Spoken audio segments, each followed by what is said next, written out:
Are you struggling for consistency in your sim racing? Does your iRating look like a roller coaster? If so, we have good news for you. The way to get more consistent is to first understand what you're doing differently than the professionals. And VRS is the answer. With our competitive subscription, you will have the telemetry, setups, tutorials, and everything else you need to fully analyze your driving. Our data packs and the ability to compare your driving with the best in the world will show you exactly where to adjust your inputs, change your driving line, and shave seconds off of your lap times. And our powerful and precise Direct Force Pro wheelbase and precision pedals are being used by some of the world's best drivers. All these champions agree that VRS hardware is not just the best on the market, it's also priced well below the competition. So if you're looking to upgrade to direct drive and the best pedals in sim racing, VRS is your answer. If you want to get better, get faster,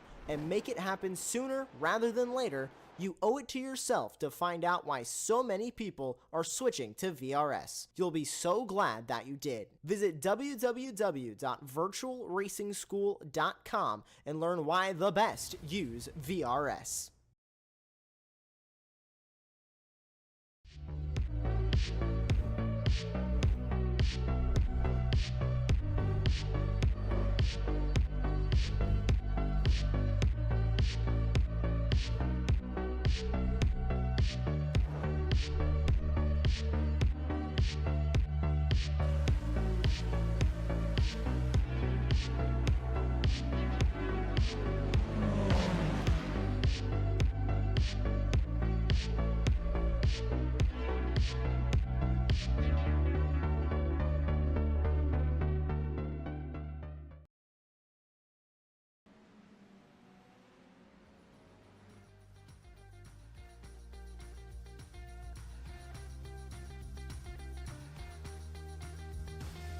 Greetings, race fans, and welcome to the 2025 Season 1 finale of the Radical Esports Cup. J.R. Gregory here with you on the call. Beside me in the commentary booth, subbing for Aaron Smith, is Nathan Richards, and in our production facility, our longtime producer, friend, and colleague, Joshua Wilkie. And we have arrived at week 12 of season 1 of 2025. It is the season finale at the Nordschleife. No qualifying as part of the broadcast. There's separate quali. So we've got the grid up for you right now. We'll go through that with you. Philip Vandenherk will be on the pole in P1 there. Next to him, Gillem Behrend.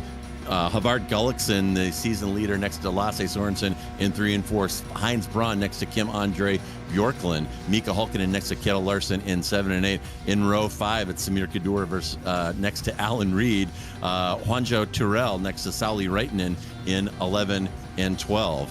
And in 13 and 14, Mao Bruin versus next to George Gonzaga. Oliver Bauer will line up next to Handover in 15 and 16. Behind them, Andreas Friedrich further back than we normally see him, next to Denis Karakopoulos. Gordon Hausch will be next to Heineken there. And while we are green, we're going to get this one underway. This one always catches us out a little bit because there is no qualifying. We have to jump right into the session. But so far, clean getaway for Vandenherk. It's Vandenherk from Barron, from Gullikson. Looks like Heinz Braun has squeaked by Lasse Sorensen for P4, and Sorensen there in 5, followed by Bjorklund, Larsen, Hulkinen, Reitinen, and Alan Reed. So very clean start so far. We're going to see 4 laps here off of that standing start on the Nordschleife, and these races are always quite interesting.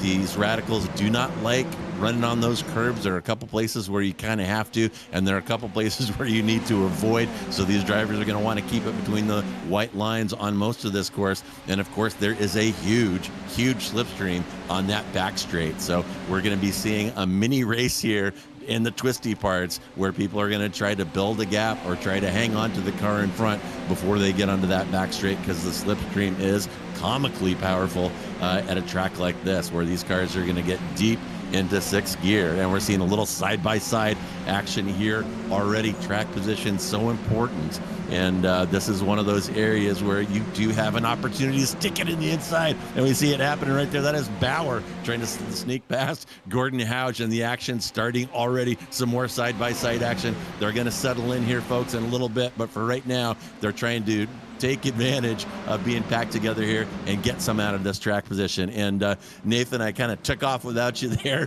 due to the lack of intro time, but I know that you're looking forward to this. We chatted a little bit prior to the broadcast, so what are you looking for out of these drivers and out of these Radical SR10s today?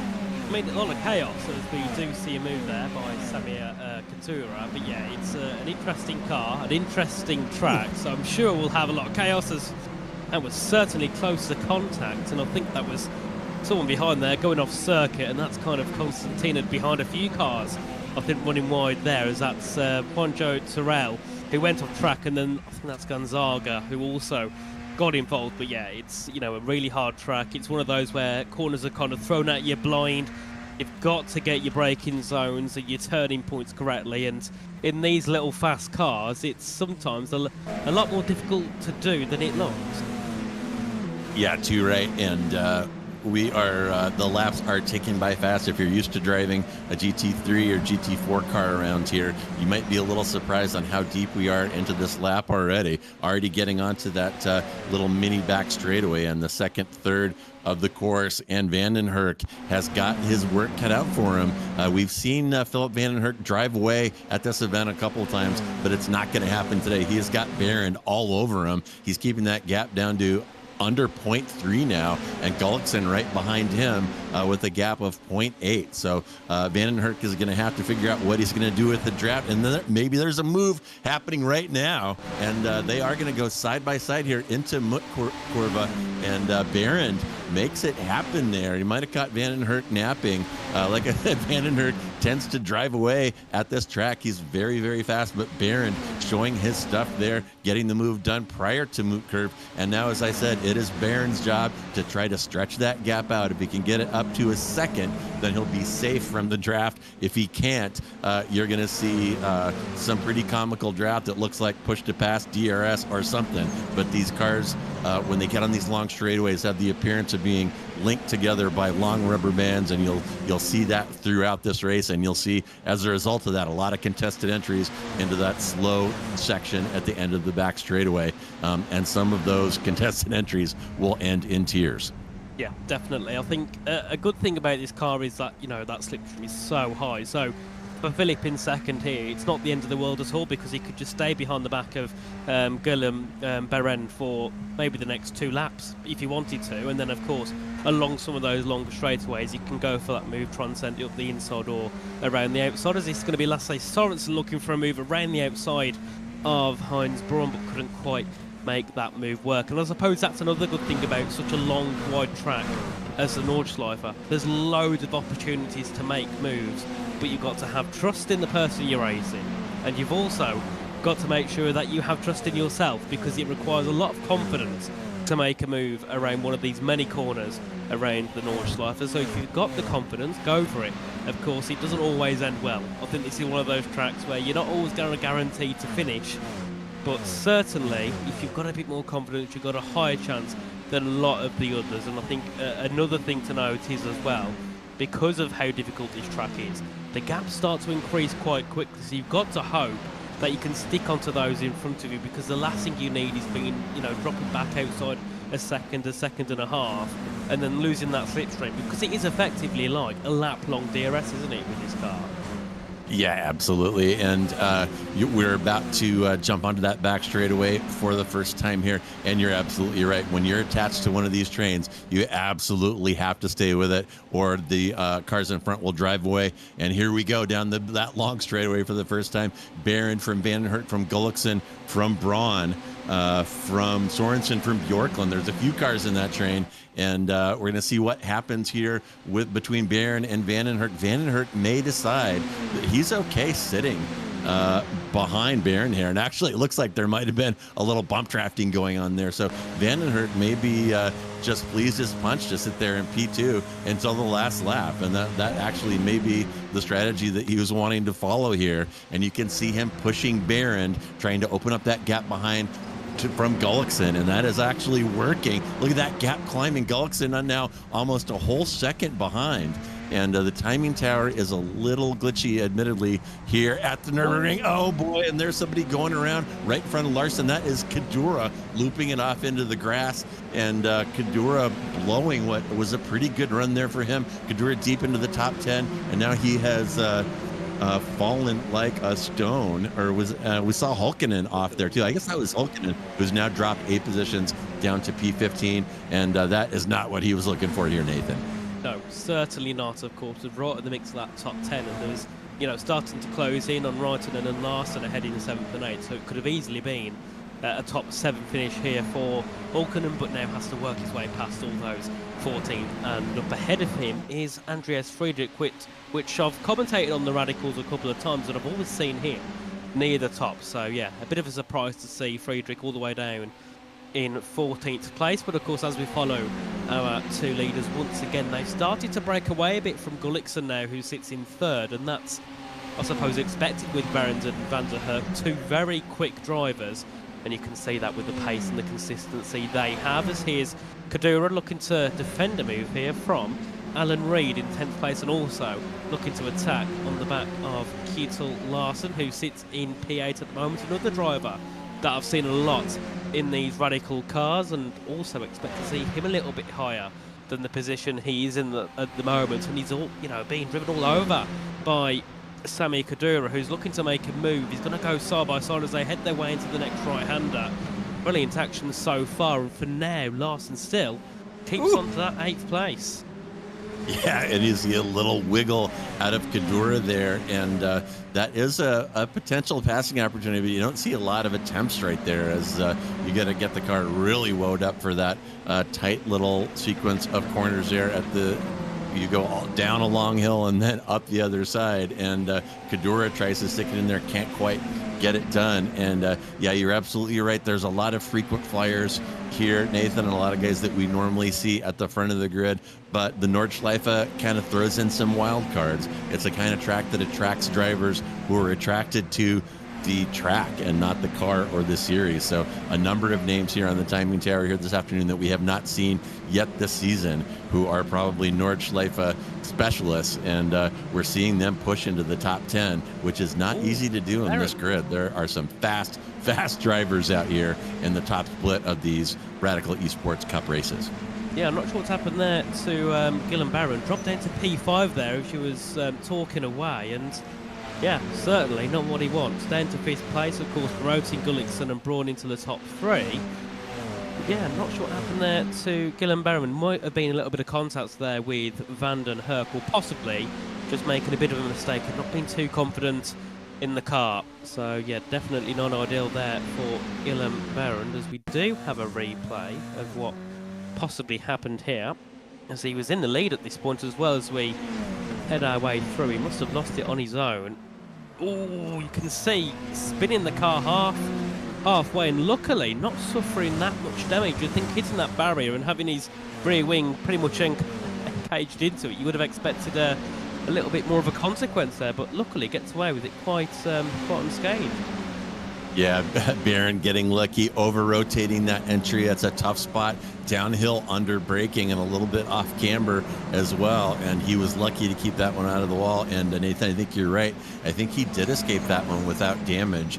And looking at the timing tower now, that is going to put him, as you see there, he's only about 1.8 seconds back from Vandenherk. So he's going to have an opportunity here to move up on the back straight when that draft goes into effect. We'll keep an eye on him and see if he's able to repair that. But I've covered these cars at this track a number of times now, and it is possible at the end of that back straightaway to get 2 passes, 3 passes done before the straightaway is over, and I'm sure that is what is on Barron's mind. A few minutes ago, he had a win in his sights, and that little error there has caused a setback for sure. Yeah, certainly. And I think that the good thing for him, though, is there's a lot of places to make mistakes here. So these 4 ahead, it's not going to be an easy ride now they know that Baron's behind, because first of all, he's got the pace to pass them. Second of all, everyone is susceptible to making mistakes around here. So definitely not the end of the world yet as well. That is a big crash. That's Hulkinen again, and this time that car is totaled pretty much, isn't it? Not sure what's happened there. It must have been contact possibly with Haug maybe as we head our way through. What's happened here? So it would have been Dominic Pesta behind him, and I think he's just lost it, hasn't he? Lost it completely by himself and collecting another car in the process. I think that might have been Bernal. It could have been. I also see that Oliver Bauer has jumped to the pit, so it could have been Bauer as well. But Hulkinen there, self-spin, not having a very good outing. That's his second off here in as many laps, and bang, nowhere for Bauer to go, and that's 2 radicals in pieces taking the tow there. Meanwhile, let's take a look back up front. It's still Vandenhert from Gullikson. From Barron now is up 2. Like I said, looks like he's going to get a twofer done there, and so Barron is all the way back into podium position, and Gullikson has managed to push his way, thanks to the draft, past Vandenhert. So a new leader now, and Gullikson, remember, is the series leader coming into week 12, trying to protect that P1 position to get the season championship. And there is some more, some salty language, some grass flying, and that was Sorensen off in the green stuff, and he might have had some help there. We'll take a look back at that, and Gullikson up front has thrown down a 6:16.4 with the help of that draft. And there is another casualty. That is Mal Brun, who has spun off into the barrier, and that radical can't be in good shape after that. Indeed, and that's what happened here to Mal Brun. We head our way through. Is it contact, or is it another one of those? Oh, so he loses it and actually collects the car on his way into the barriers, and well, that's his race pretty much over in terms of looking to get a decent position. And this is going to be what happened to Lasse Sorensen. So Berend dropped back behind again. Oh, a bit of contact there. Berend, I think, was the one who initially caused that. They had another little bit of contact, and then unfortunately Sorensen went off into the barriers and onto the grass and rejoins position down. So yes, there was contact again, and then of course I think just hitting that barrier on the inside onto the grass, and losing 3 positions in the process. Not ideal at all there, as that'll be Kyriakopoulos looking to make a move past Brunen, goes up into 15th place. So back at the front, it's Vandenhert that leads ahead of Gullikson in second, and then that battle for third still rages on between Berend and Braun. The 2 Germans going to be going at it again, and we'll see this time, can Heinz Braun make the move? Yeah, and Braun, we've been watching him for a few seasons now. Braun is not shy. If he sees a sliver of daylight, he's going to stuff that radical in there. We've seen him succeed with that approach, and we've seen some of those moves turn into catastrophe. So Berend has got his work cut out for him with Heinz Braun weaving back and forth behind him. And my goodness, Nathan, that final section of the course coming off of that back straight is like a funnel where these cars go careening in there. I mean, they're hitting 270 plus kph with the draft coming off of that back straight, and they kind of have to cooperate and decide how they're going to get safely through there, and they don't always succeed, as you saw there. And here's hand over fist into the kitty litter, keeps it out of the barrier and keeps it rolling. But a quick look at the back of the grid there. And up front, here we are back with that front train. That is Bjorklund looking forward at Braun and Barron. And Bjorklund knows what Braun's tendencies are, so he may just take a breath here and see if some kind of catastrophe strikes Barron at the hands of Braun ahead. Indeed, we do see Braun has actually lost a bit of time to Barron in third place, but of course, as expected, we know that Gillen Barron is very quick in the radicals and very quick around this circuit. Of course, you can see as well Bjorklund in 5th place, looking to close in on Heinz Braun, and could easily get involved in this little battle for 3rd, 4th and potentially 5th place. And then, of course, at the front as well, we got Gullikson still having their battle as Braun does make the overtake, goes up into third place ahead of Gillen Berend, and well, let's see what can Berend do next time around, but they've still got that long straight way to go. It was a bit of a mistake there, running a bit wide for Gillen Berend, and well, starts to drop back a little bit, but we know the slipstream is heavy. I'm sure 6/10 isn't that much in these cars, as we do see Braun as well make a mistake. Holy cow. And Barron struggling there for some reason. You saw him kind of wash out on that entry and get a little loose in the prior corner. So you see some damage on the side of that Radical. Might he have some suspension damage? I don't know, but that car does not look stuck the way they normally do. And we're going to, we may have some more conflict here. That little train of Braun, Barron, and Bjorklund all battling for that final podium position. So we'll see what happens there. And here comes a little light flash peek inside from Terrell. He's harassing Kadura there. Kadura slamming the door in his face. The lights are not bothering him. But Terrell still trying to make some kind of point with the headlights there. Lap 3 of 4 now. And it'll be interesting to see Nathan Gullickson within drafting distance of Vandenherk up front. And does he stand pat with that P2 and save his move for lap 4, or is he going to try to do something this time? We'll see what his decision is that's imminent here as they come onto the back straight. Indeed, there's a little bit of lag there, I think, for Sami Kadura as we head our way through. Of course, behind is Quanyo Terrell, or Terrell, is that how you say it? I can't get his name right. Not very professional of me. It's in 10th at the moment. On the back of Kadura, as of course in our leading position, of course Herc with a 7/10 gap at the moment, 8/10, 9/10. You know, I think Vandenherk definitely has a little bit more pace, but that slipstream just brings Havard Gullickson back into it every single time as Terrell does make the move and goes up into 9th place ahead of Samir Kadura. And then of course, looking further ahead, you've got Larson as well on the back of Alan Reed. That's a battle for 7th place. They're also quite close to having some overtakes and a possible swap of position. As of course, Sorensen, I'm not sure when he retired, but he must have headed back into the pits and retired. My goodness, and look at Vandenherk. Vandenherk has dropped Gullickson, and if Vandenherk keeps it on the track, we've seen him do this before, it's going to be over. That gap of 1.6 seconds, well outside the draft distance of these Radicals. So Vandenherk has had this race just come to him, and here is Braun now getting a little push from Barron. Barron desperate to get up there and try to apply some pressure on Vandenherk, but at this point, they're 5 seconds behind the leader, and that little push just must be to try to extend the gap behind back to Bjorklund. But Vandenherk sitting pretty right now, has got that gap up to 2 seconds and growing. So Gullickson unable to keep up with Vandenherk in the twisties, and by the time they got to that back straight, Vandenherk was gone. So not to apply the commentator's jinx, but Vandenherk probably has this one in the bag at this point. Yeah, definitely. I think mistake, you know, he's got to drive with no mistakes now. He's easily got this win, of course, on the final lap of the race. Only a few minutes to go in this one. Of course, he is Kadura yet again this time. Got Andreas Friedrich right behind, currently in P11. As we said before, I expect to see him a lot higher than this. So, of course, we're certainly looking to be making these moves on Kadura and Terrell as we head our way through. And of course, sitting further behind them as well, we have got Gonzaga, who's been a bit quiet in this one.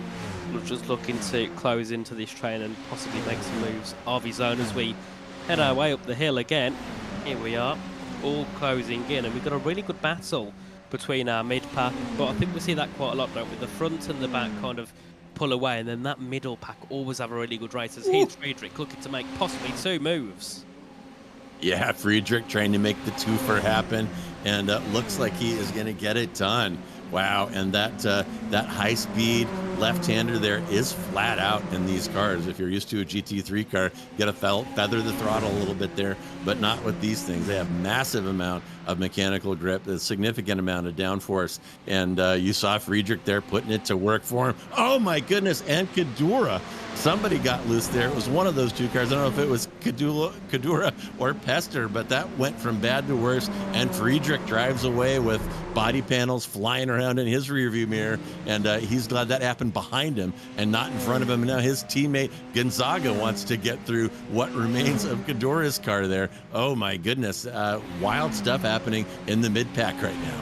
There certainly is indeed. Definitely something we can expect. And here is our race leader, Philip van den Herk, as we have a replay of what happened here between Terrell and Kadura. So a little bit of contact. Oh, and you can see there, Terrell moves over a little bit and of course then causes the car to spin out and luckily not get collected by anyone coming from behind. Here's the onboard. So of course a bit of a tap here between the two, and then you can see there, just I think a little bit loose of the car, and you know, left, right on the wheel, and unfortunately drifts over to the right-hand side, and fortunately takes himself out of this one. As here we are, back with our leader, of course, with a 3-second gap now, just running away with it, absolutely flying here, and hasn't bothered about slowing down, trying not to cause himself a crash. He's just focused on pushing that car to the end and increasing that gap as much as he can. Philip van der Herk, because this is the battle for third place between Gillen Behrens and Heinz Braun. Still going to have a really good fight to the end, and these two have been going tooth to nail here in this one, and still not going to give it up, as we do see Dominic Pester sitting in that 10th place. Yeah, I think Behrens has Braun right where he wants him on that back straight. And look at Pester. Whoop! Oh my goodness, that could have been an absolute calamity. And Pester clinching tightly there and just having faith that that car is going to slide out of his way. And it works out for him. That was nuts. And my goodness, Van den Herk has driven away, and maybe Josh will get the fast laps up for us, or I can just tell you, Van den Herk's fast lap, 6:16.31. The next fastest lap is 2 seconds off of that. And you do see some big time gaps here at Nordschleife, but Van den Herk just showing who is the boss out here. And even Behrens was putting down some fast laps, is about 3 seconds off of Van den Herk's best. Yes, I know, before you hammered the YouTube comments, he did that with the draft, but let's see you do it with the draft. Van den Herk is flying. He is absolutely flying here, of course. As you can see as well, the way when he was driving earlier on, he's just got a lot more grip than everyone else. He looks a lot more tuned into the car, and that's a perfect thing for this track. You need to make sure that you're dialed in with the car around this circuit, otherwise it is a difficult one. It is going to make you very stressed out. I mean, I haven't driven this car before, but I've driven this track a lot, and I know any car that I've driven around here, every single time you're thinking, oh no, I don't want to crash. You're a bit hesitant to be on the throttle late, and a little bit hesitant to be on the brakes late as well, because you just want to get the car to the end of the circuit, really. You don't want to be worried about crashing it into a barrier at 150 miles an hour, because these curves are lethal.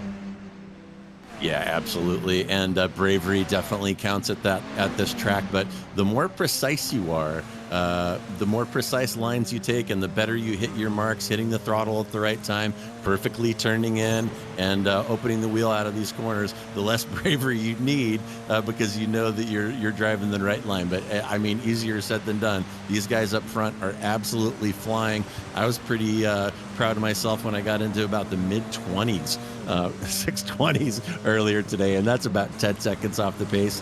Usually I'm 1 or 2 seconds off of the pointy end of these guys, so it is a special kind of expertise that happens here at the Nordschleife, and it's a special badge of honor to be able to pull off a big win here, as Van den Herk has done that gap now 4.4 as we're watching 5 versus 6 now coming down the back straightaway.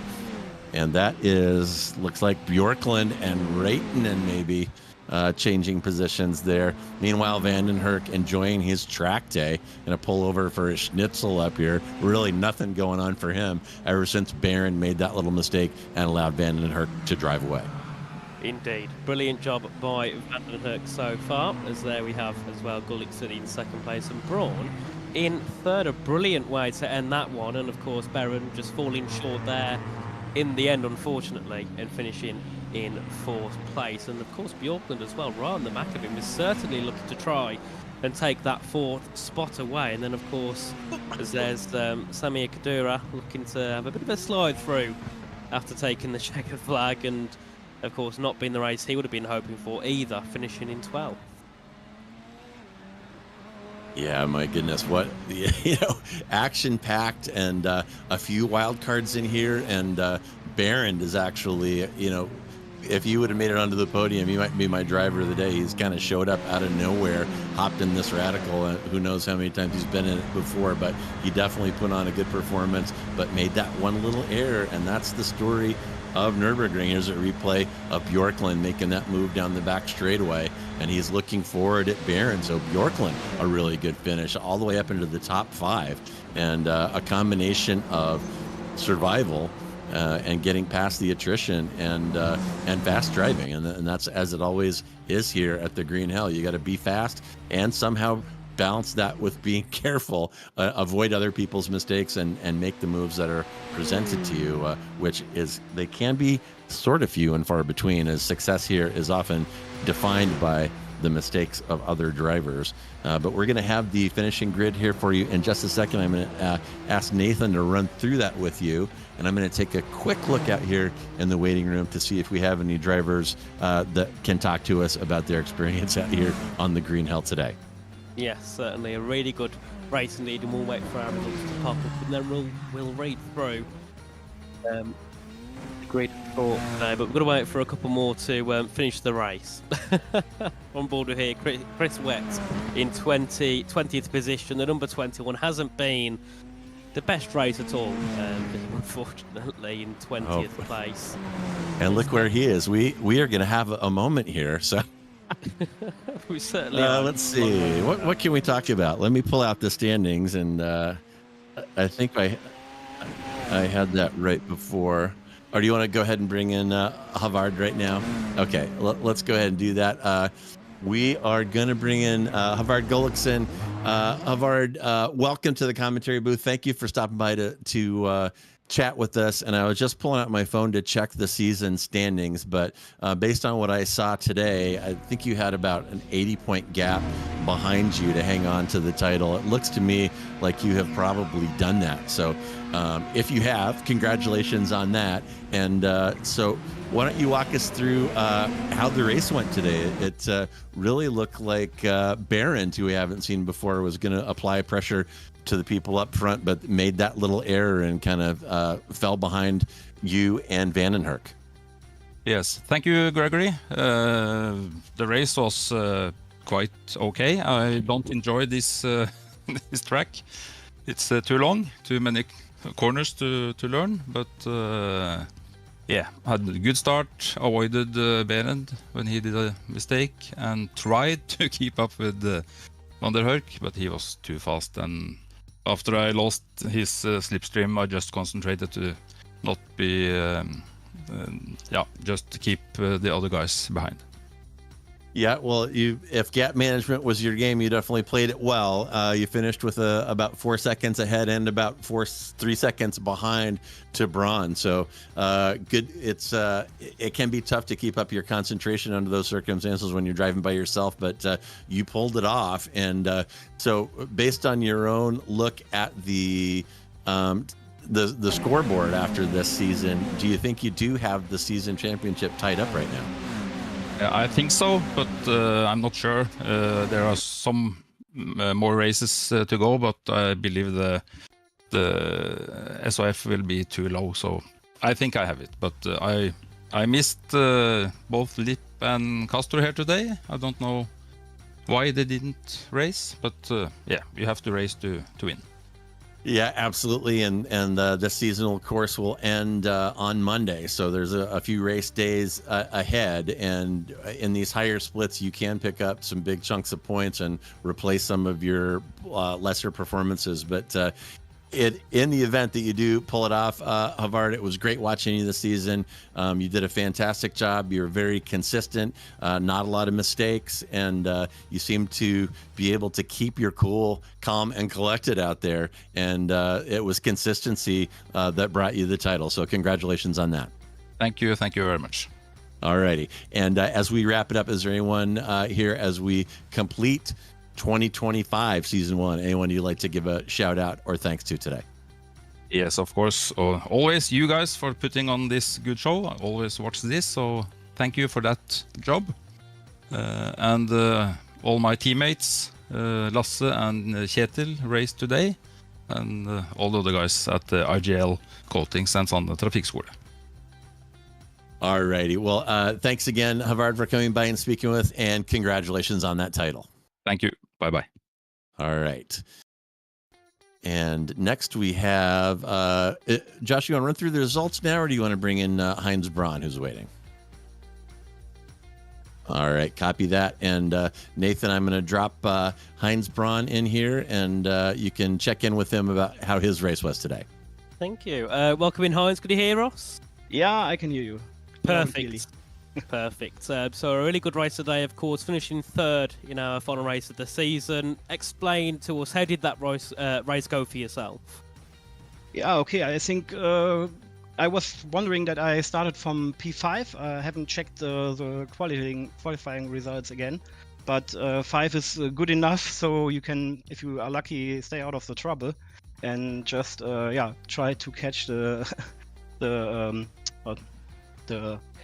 draft of the front guys. And since when you don't make any mistake, then you stay on it and have a chance on this long straight, I think. Yeah. Of course, it's an interesting track, but the good thing is at least you have that slipstream to hold on to. A really good battle between yourself and Gillen Berend as well, but I know that I think it was coming to the end of the second lap.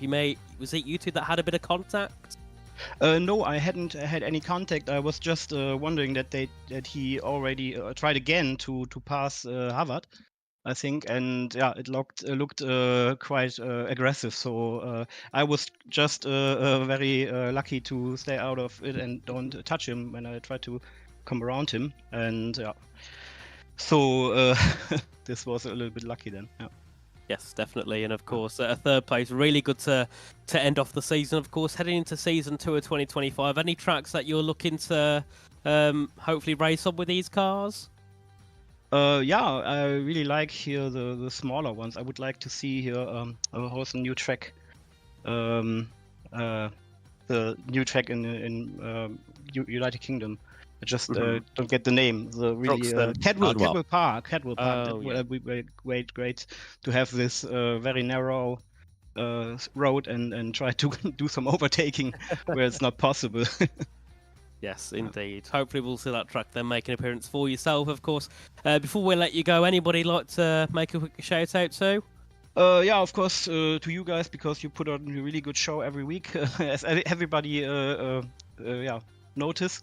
And of course to my team, Herzog Motorsport, and all the guys at home.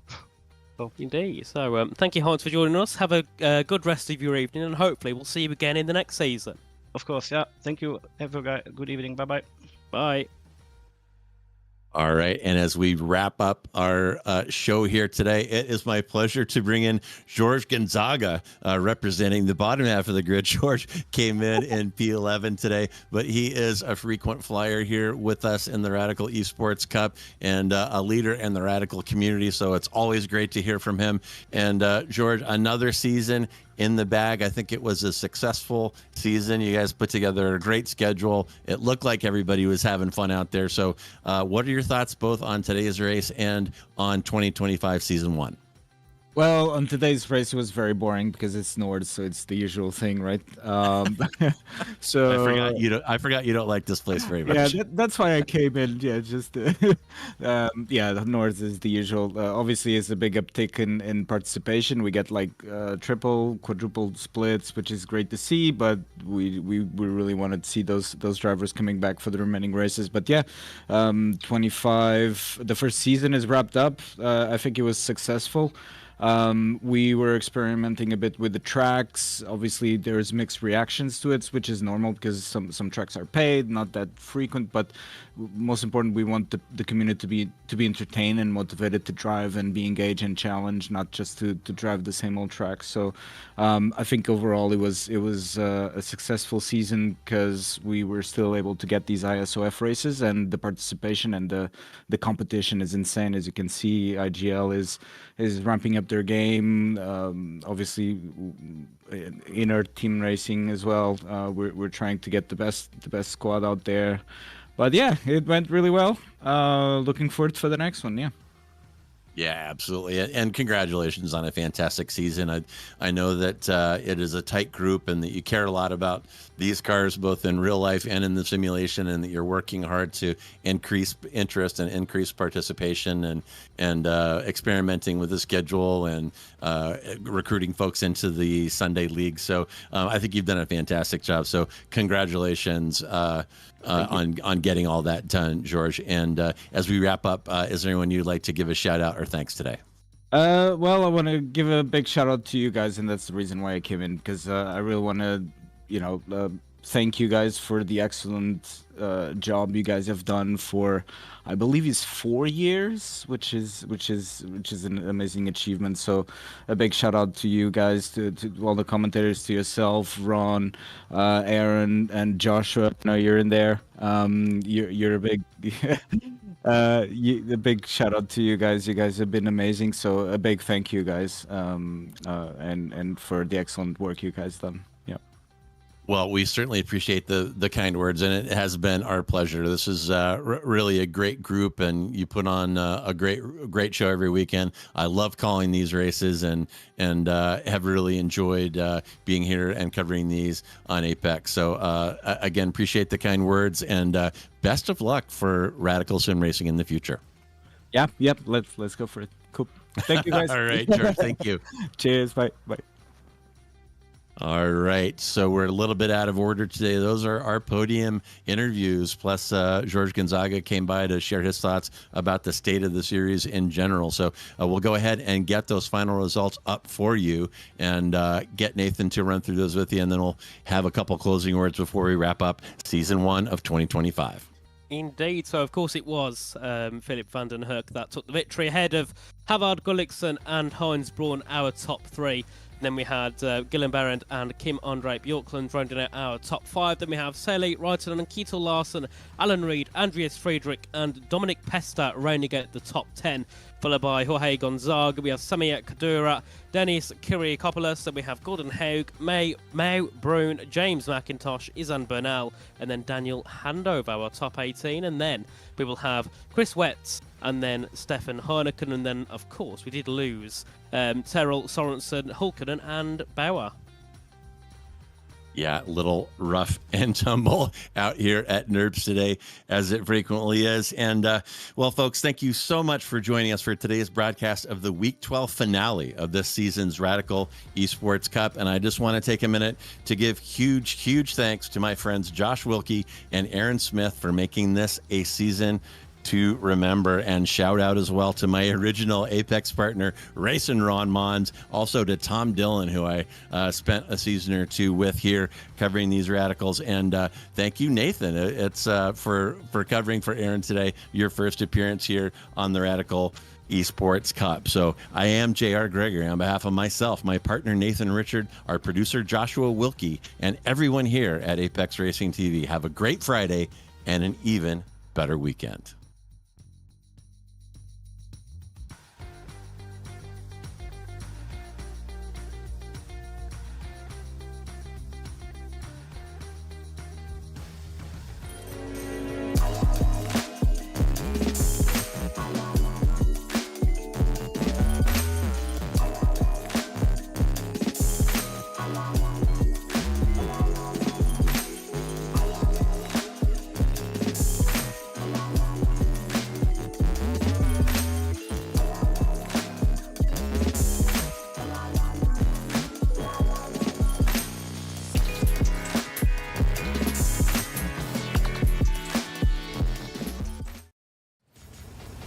Are you struggling for consistency in your sim racing? Does your iRating look like a roller coaster? If so, we have good news for you. The way to get more consistent is to first understand what you're doing differently than the professionals. And VRS is the answer. With our competitive subscription, you will have the telemetry, setups, tutorials, and everything else you need to fully analyze your driving. Our data packs and the ability to compare your driving with the best in the world will show you exactly where to adjust your inputs, change your driving line, and shave seconds off of your lap times. And our powerful and precise Direct Force Pro wheelbase and precision pedals are being used by some of the world's best drivers. All these champions agree that VRS hardware is not just the best on the market, it's also priced well below the competition. So if you're looking to upgrade to direct drive and the best pedals in sim racing, VRS is your answer. If you want to get better, get faster,